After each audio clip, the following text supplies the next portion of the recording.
If Jesus was passing by right now, imagine you are sitting just wherever you are, and then you see Jesus passing by, and the crowds are following him, and there are people recognizing this is Jesus, and he is passing by. What would you do? Would you just stop and watch as he passes by and the crowds go with him?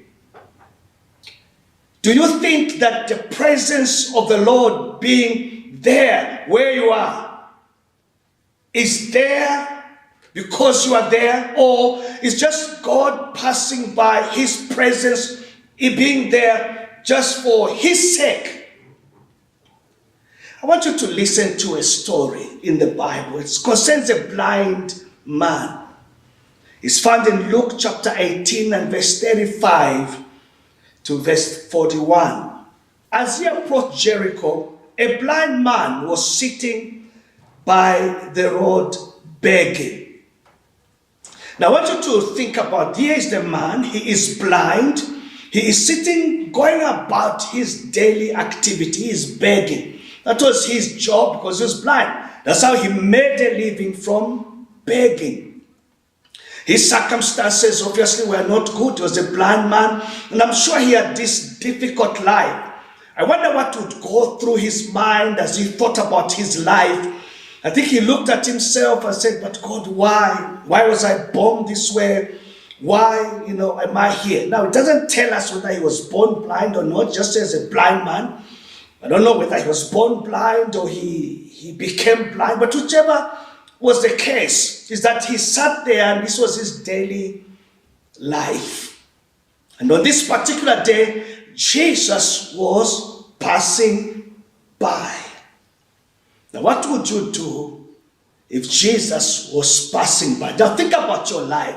Think about what is going on in your life, the circumstance, the impossible situation, the things that you cannot change, the places and areas in your life where you need a miracle, where only a miracle can do. Think about those places. Now, what would you do if Jesus was passing by this very moment? Let's continue to read. Hearing a crowd passing by, he inquired what was happening. Jesus of Nazareth is passing by, they told him.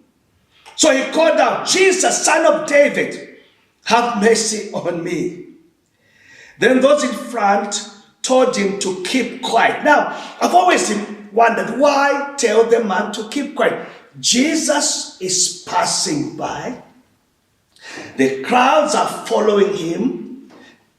Then this man who is blind, in need of a miracle, cries out, Jesus, son of David, have mercy on me. And then people say, no, quiet. They tell him, no, I think don't bother the master.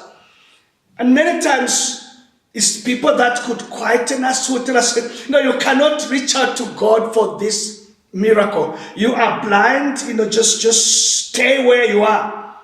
Maybe it's the people, but maybe it's your own self. Maybe you have told yourself, God works miracles, I believe. God can heal, God can deliver, but, I think you have resigned to your circumstance. But I like this man because it goes on to say, but he kept crying out all the more. So the more they tried to shut him down, he cried out the louder and louder, Son of David, have mercy on me.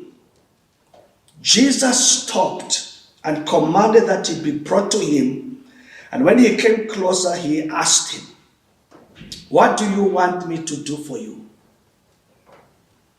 Now we are reading a story, but I just want you to hear these words as the words coming from the Lord for you at this very moment. The Lord is asking you this question today. What do you want me to do for you? I want you to think about, what is it that you want the Lord to do for you this very moment? Now for the blind man, this is what he said. Lord, he said, I want to see. I like his request that it was specific. He didn't have to go on to explain, and he just said, Lord, this is what I want. I want to see. This is what I want you to do for me. What is it that you want the Lord to do for you?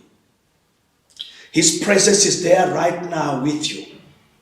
For you, he's not just passing by. He said, I am with you always. He is there right now, just standing there, waiting to hear from your mouth what you want him to do for you. What is it?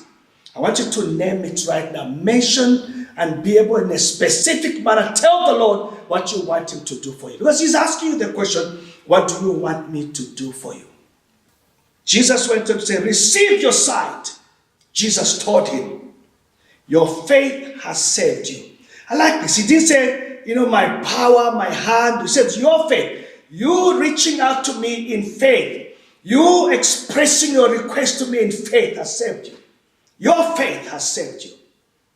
And if you can reach out in faith, no matter where Jesus is going, we don't know where he is going, where he was going, this man cries out, Jesus stops and commands that he be brought to him and ask him the question.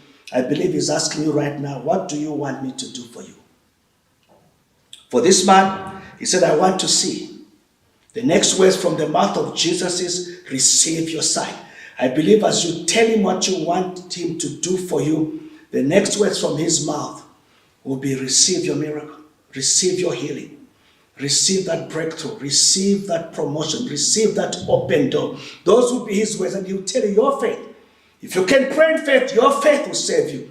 Your faith is going to work for you.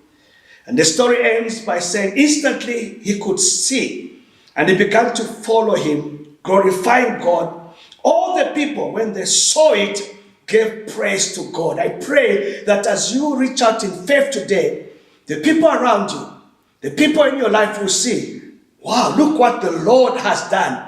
They will see the miracle, they will see the breakthrough, they will see that something has happened in your life because you reached out in faith as the Lord was there with you.